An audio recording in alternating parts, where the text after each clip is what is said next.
की नवमी तिथि थी। कौन सी तिथि? नवमी। चाहे शुक्ल पक्ष की हो चाहे कृष्ण पक्ष की हो। 7 दुर्वा। कितनी दुर्वा? 7 दुर्वा अशोक सुंदरी वाली जगह पर चढ़ाकर, शंकर भगवान के ऊपर चढ़ाकर, गणेश जी के चरणारविंद को लगाकर उसको लेकर आना है। हाटकेश्वर महादेव का स्मरण कर। कौन से महादेव? हाटकेश्वर महादेव। उसको लेकर आइए। उदर में, पेट में रोग हो, बीमारी हो, बहुत ज्यादा तकलीफ हो रही हो, शरीर के अंतर्गत एसिडिटी रहती हो या पेट के अंतर्गत कोई ना कोई बीमारी बनी ही रहती हो, उसको भादो के महीने में, कौन से महीने में?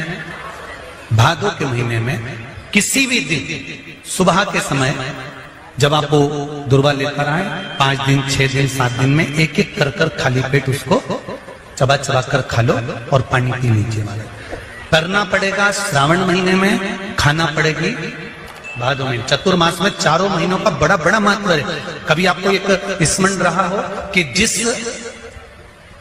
नारी के, स्त्री के रजोधर्म से जुड़ी हुई या पुरुष वर्ग में भी कहीं ना कहीं किसी ना किसी रूप में इस उदर से लेकर एड़ी तक के बीच में जो भी तकलीफें होती हैं उससे जुड़ी हुई के लिए भी सावन के महीने में एक प्रयोग आता है। उसको कर लेने से संपूर्ण जीवन समय में ये नाभि कोश से लेकर एड़ी तक के बीच में कभी तकलीफ हो ही नहीं। और वो जल शंकर भगवान को शूलपाणेश्वर महादेव के नाम से चढ़ाया था। कौन से महादेव के नाम से? शूलपाणेश्वर महादेव। शूलपाणेश्वर उसका भी स्थान है कि वो जल कहां चढ़ता है।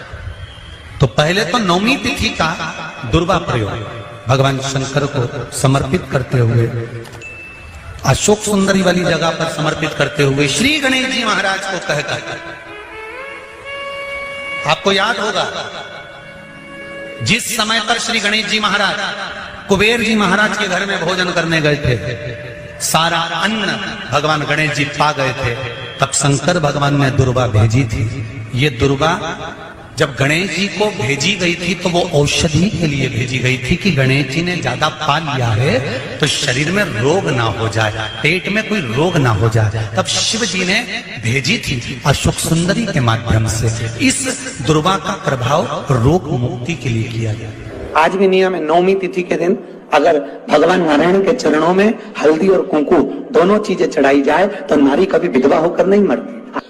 आज भी लिखा है, अखंडता को पाने के लिए भगवान नारायण के सीधे चरण में हल्दी और उल्टे चरण में हरोली चढ़ाई जाती, कुंकु दोनों चढ़ा। बीमारी डॉक्टर का पीछे ही नहीं छूट रहा हो तो शिव महापुराण, विष्णु पुराण और स्कंद पुराण में जो पुरुषोत्तम कथाओं का वर्णन किया गया है, एक आटे का दिया, उसमें 4 बत्ती,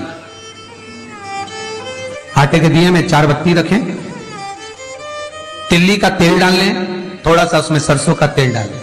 महाराज घर के बाहर, अर्थात घर के अंदर के बाहर जो चौखट होती, चौखट से थोड़ा सा बाहर, बिल्कुल चौखट पे नहीं बैठना, थोड़ा सा बाहर, नवमी तिथि के दिन शाम के 6 से 6:30 के बीच में 21 बार जो व्यक्ति बीमार रहता है उसके सिर से नीचे की ओर श्री नरसिंह भगवान का स्मरण कर कर वो व्यक्ति का उतारा कर रहे, उसका नाम और गोत्र लेकर 21 बार जो उतार कर उस दिए को घर के ही चौखट पर रख देता है, उस व्यक्ति की बीमारी छूट जाती है महाराज, वो रोगीला नहीं रहता।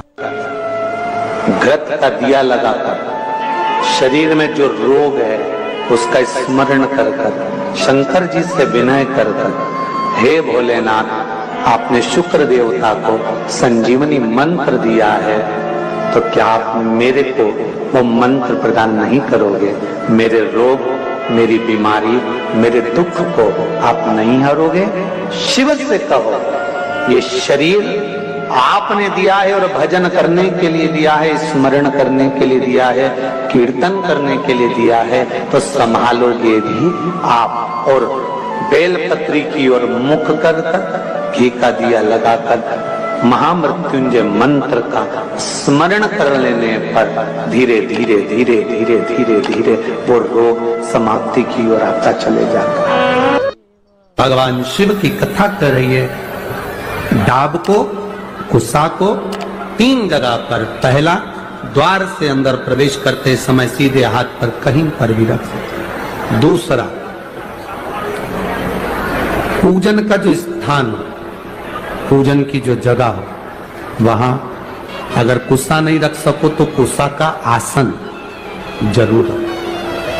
अगर कुसा नहीं रख सकते तो कुसा का आसन जरूर। तीसरा, रसोई घर के अंदर जहां पर परिंदा हो, मटका हो, हंडा हो, उसके आसपास में कहीं थोड़ी भी जगह हो, एक छोटी सी भी कुसा अगर अपन ने रख रखी है तो घर में कभी भी बड़ी बीमारी प्रवेश नहीं कर सकती। एक कुसा भी अगर हमने रखी है, एक डाब भी हमने रखी है, हम तो यहां तक कहेंगे, शिव महापुराण की इस पवित्र कथा में आप लोगों से कहना चाहेंगे,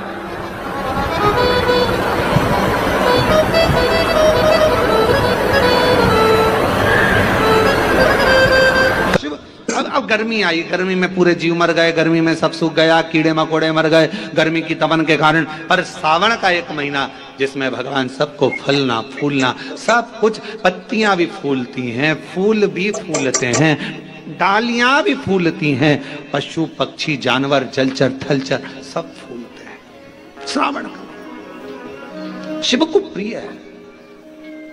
और क्या कहा मेरे भोले बाबा ने नंदी से, ए नंदी, श्रावण का महीना हो, शिव तत्व की प्राप्ति को करने के लिए अगर कोई संसार का मानव मुझे पुकारता है, भजता है, शिव कथा कहती, शिव जी कहते हैं नंदी से, उस जीव का कल्याण करने के लिए मैं स्वयं उसके द्वार तक पहुंच जाता हूं और उसका उद्धार कर देता हूं, उद्धार कर देता। पर किसका चित्त लगे? सावन में भी कई लोग ऐसे हैं जिनका चित्त नहीं लग पाएगा, क्योंकि सावन का महीना होता है तो कमाई के स्रोत भी ज्यादा हो जाते हैं। जीजियों की साड़ियां बिकने लगती हैं, फैशन का सामान बिकने लगता है, पर्स मोबाइल बिकने लगता है, सामान बिकने लगता है, क्योंकि उस समय व्यापार भी बढ़ता है। व्यापार इसलिए बढ़ता है क्योंकि भगवान भी चाहता है कि तेरा मन मुझसे हट जाए, व्यापार में लग जाए। क्योंकि भगवान को मालूम, हमने पहले भी कथा में कहा है, बच्चे को माँ गोदी में तभी तक रखती है जब बच्चा खिलौने से नहीं खेलता, खिलौने से खेलने लगेगा माँ नीचे उतार देगी। उसी तरह भगवान तुमको अपने पास जब तक बुलाता है, जब तक तुम्हें अपना बनाकर रखता है, और भगवान देख लेता है कि अब धीरे धीरे मेरे को इसको धन देना है, वैभव देना है, ये खिलौने से खेलना चालू करेगा, गाड़ी लाएगा, घोड़ा लाएगा, मकान बनाएगा, फर्नीचर बनाएगा, उसमें लग जाएगा तो मेरे मंदिर आना छोड़ देगा। और मंदिर आना छोड़ दिया तो एक दिन मुझे धीरे धीरे, मैंने एक बार इसकी वो पहले की माताएं, पुरानी माताएं क्या करती थी, मिर्ची बारिश के पहले भर के रख लेती थी, धनिया बारिश के पहले भर के रख लेती थी, हल्दी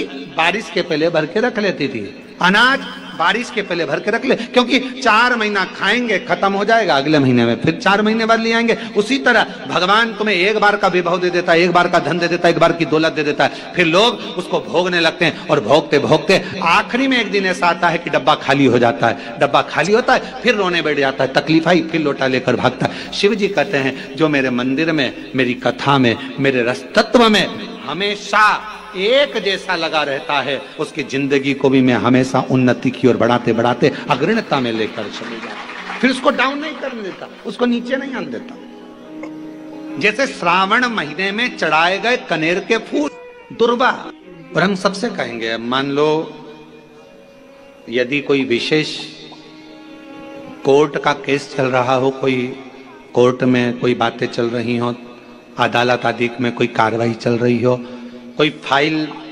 प्रशासनिक अधिकारियों के पास फंस गई हो और कुछ ना कुछ उसमें अपने को लगता है कि तकलीफ का प्रसंग है, तो हम कहेंगे शिव की आराधना करो, सत्यता पर जियो, और साथ में 5 दुर्वा, 1 कनेर का फूल पीला, 1 पीला कनेर, 5 दुर्वा, 5 बेलपत्र लेकर शिव जी के मंदिर में जाकर शिवलिंग पर समर्पित कर 2 लोटा जल सावन के महीने में उसी पर बेलपत्र कनेर के फूल पर चढ़ाइए। देवाधिदेव महादेव की कृपा होगी। ज्यादा से ज्यादा 6 महीना 7 महीना, इससे ज्यादा निर्णय आप ही के पक्ष में आएगा और शिव की कृपा से।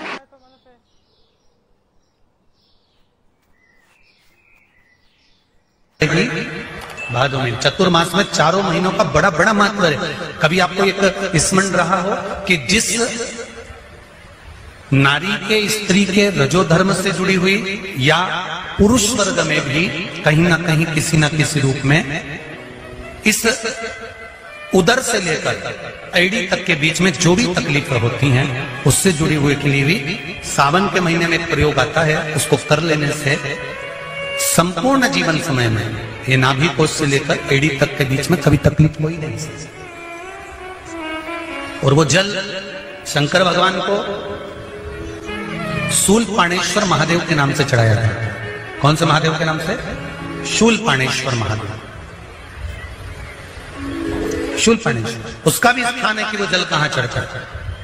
तो पहले तो नवमी तिथि का दुर्वा प्रयोग भगवान शंकर को समर्पित करते हुए अशोक सुंदरी वाली जगह पर समर्पित करते हुए श्री गणेश जी महाराज को कहकर, आपको याद होगा जिस समय पर श्री गणेश जी महाराज कुबेर जी महाराज के घर में भोजन करने गए थे, सारा अन्न भगवान गणेश जी पा गए थे, तब शंकर भगवान ने दुर्वा भेजी थी। ये दुर्वा जब गणेश जी को भेजी गई थी तो वो औषधि के लिए भेजी गई थी कि गणेश जी ने ज्यादा पा लिया है तो शरीर में रोग ना हो जाए, पेट में कोई रोग ना हो जाए। तब शिव जी ने भेजी थी अशोक सुंदरी के माध्यम से।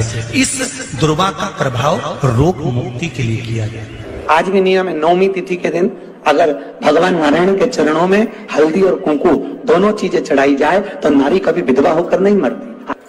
आज भी लिखा है, अखंडता को पाने के लिए भगवान नारायण के सीधे चरण में हल्दी और उल्टे चरण में हरोली चढ़ाई जाती है, कुंकू दोनों चढ़ाई। बीमारी डॉक्टर का पीछे ही नहीं छूट रहा हो तो शिव महापुराण, विष्णु पुराण और स्कंद पुराण में जो पुरुषोत्तम कथाओं का वर्णन किया गया है, एक आटे का दिया, उसमें 4 बत्ती, आटे के दिए में 4 बत्ती रखें, तिल्ली का तेल डाल लें, थोड़ा सा उसमें सरसों का तेल डालें। महाराज घर के बाहर अर्थात घर के अंदर के बाहर जो चौखट होती, चौखट से थोड़ा सा बाहर, बिल्कुल चौखट पे नहीं बैठना, थोड़ा सा बाहर, नवमी तिथि के दिन शाम के 6 से 6:30 के बीच में 21 बार जो व्यक्ति बीमार रहता है उसके सिर से नीचे की ओर श्री नरसिंह भगवान का स्मरण कर कर वो व्यक्ति का उतारा कर रहे, उसका नाम और गोत्र लेकर 21 बार जो उतार कर उस दिए को घर के ही चौखट पर रख देता है, उस व्यक्ति की बीमारी छूट जाती है महाराज, वो रोगीला नहीं रहता। घृत का दिया लगाकर शरीर में जो रोग है उसका स्मरण कर कर शंकर जी से विनय कर कर, हे भोलेनाथ आपने शुक्र देवता को संजीवनी मंत्र दिया है तो क्या आप मेरे को वो मंत्र प्रदान नहीं करोगे? मेरे रोग, मेरी बीमारी, मेरे दुख को आप नहीं हरोगे? शिव से कहो, ये शरीर आपने दिया है और भजन करने के लिए दिया है, स्मरण करने के लिए दिया है, कीर्तन करने के लिए दिया है, तो संभालोगे भी आप। और बेलपत्री की ओर मुख कर घी का दिया लगाकर महामृत्युंजय मंत्र का स्मरण कर लेने पर धीरे धीरे धीरे धीरे धीरे धीरे वो रोग समाप्ति की ओर आता चले जाता है। भगवान शिव की कथा कर रही है। डाब को, कुसा को 3 जगह पर, पहला द्वार से अंदर प्रवेश करते समय सीधे हाथ पर कहीं पर भी रख सकते। दूसरा पूजन का जो स्थान, पूजन की जो जगह हो वहां अगर कुसा नहीं रख सको तो कुसा का आसन जरूर रखो।